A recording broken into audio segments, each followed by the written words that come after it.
All right, welcome back. So today we're going to talk about a new kind of battery that could completely change our energy future. I mean, think about it. It's cheap, it's abundant, it's super safe, and the craziest part? Its whole secret is based on something we spend billions trying to prevent: rust. So let me ask you this. What happens when the sun goes down, or when the wind just stops blowing for a few days, right? This is the single biggest question facing renewable energy. We're getting really good at making clean power, but storing it for when we actually need it, overnight or through a long cloudy week, that is the real challenge. The growth of solar and wind power has been absolutely incredible. It's fantastic. But it's also exposed a major weakness, a real Achilles heel in our entire grid. And that weakness is this huge gap between the power we can generate and the power we can actually save for later. Okay, so think about the batteries we all know and love, right? Lithium-ion. They're in our phones, our laptops, our EVs. And they're great for that. They're light, they're compact, they give you a nice quick burst of power for a couple hours. But here's the thing, the grid doesn't need that. The grid doesn't care about fast and light. It needs cheap and abundant. It needs something that can power an entire city for days on end. We're talking a duration of 10, maybe even 100 hours or more. And this brings us to a really key term here, the long duration gap. It's exactly what it sounds like. Our current battery tech, as good as it is, just can't economically cover a gap of several days with no sun or wind. I mean, could you technically do it with lithium-ion? Maybe. But it would be so insanely expensive it would be financially ruinous, just not practical. So, what's the answer? What could possibly fill this gap? Well, believe it or not, the solution might come from something surprisingly low-tech, something incredibly common. Let me introduce you to the iron-air battery, or as it's much more coolly known, the rust battery. Now this is where it gets really interesting. The way these things work is, well, they literally breathe. They take a deep breath of air, pulling in oxygen. That oxygen then reacts with iron pellets inside, creating rust. And that chemical reaction, that's what releases the electricity. Then, when you want to charge it back up, you just pump electricity in. It reverses the whole process, turning the rust back into pure iron, and, you guessed it, it exhales the oxygen back out. It's kind of beautiful, right? And look, I want to be clear here. This is not just some neat idea in a science lab. As this quote says, this is a serious, multi-billion-dollar bet on the future of our grid. Some of the biggest players in tech and energy are pouring money into this. Why? Because the promise is just huge. We're talking about storing massive amounts of grid power for literal pennies. Okay, so let's get into the nitty-gritty. How in the world does rust, the thing we fight on our cars and bridges, actually make power? It sounds weird, but it's actually a masterclass in elegant, simple chemistry.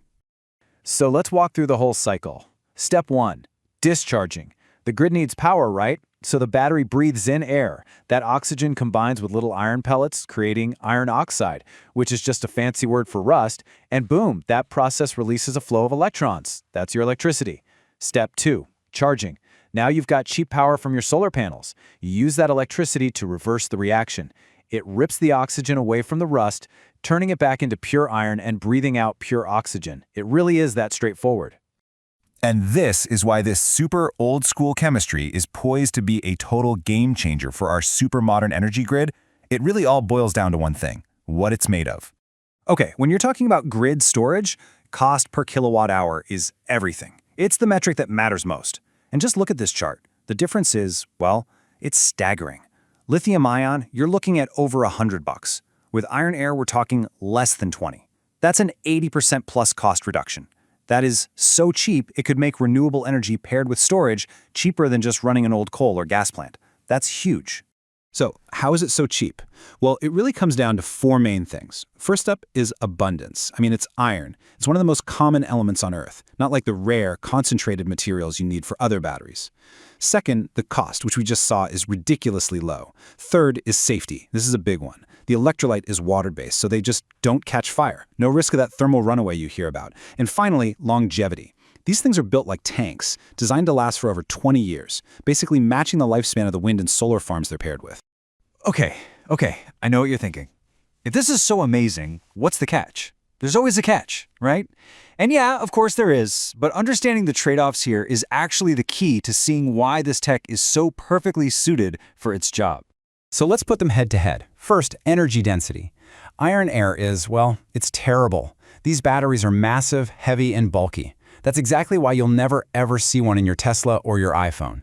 Second, efficiency. They're not great there either. You only get back about 40 to 60% of the electricity you put in to charge them, whereas lithium-ion gives you back almost 90%. But, and this is the important part, for their one specific job of just sitting there, storing power for the grid, neither of those weaknesses actually matters. And here's why. Think about it. When your fuel is literally free sunshine or free wind, who cares if you lose a bit of it to inefficiency? It doesn't cost you anything. What does cost you is the massive price tag to build the storage facility in the first place. For the grid, low upfront cost is king. That's the only thing that really moves the needle. And that's exactly why we might be standing on the verge of what you could call the iron air age. I'm not talking about some far-off future here. This isn't just a theory. Companies are building these things at scale right now. Yeah, the big name you need to know in this space is a startup called Form Energy.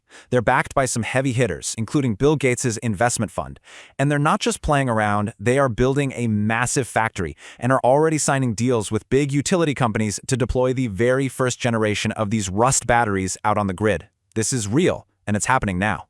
Which kind of brings us full circle to this one last big question. Is it possible that by harnessing one of the simplest, most common chemical reactions on the planet, we could finally solve the biggest weakness of renewable energy? Could the slow, humble process of rusting actually be the key to unlocking a 100% clean, reliable energy future? It's a pretty amazing thought, isn't it?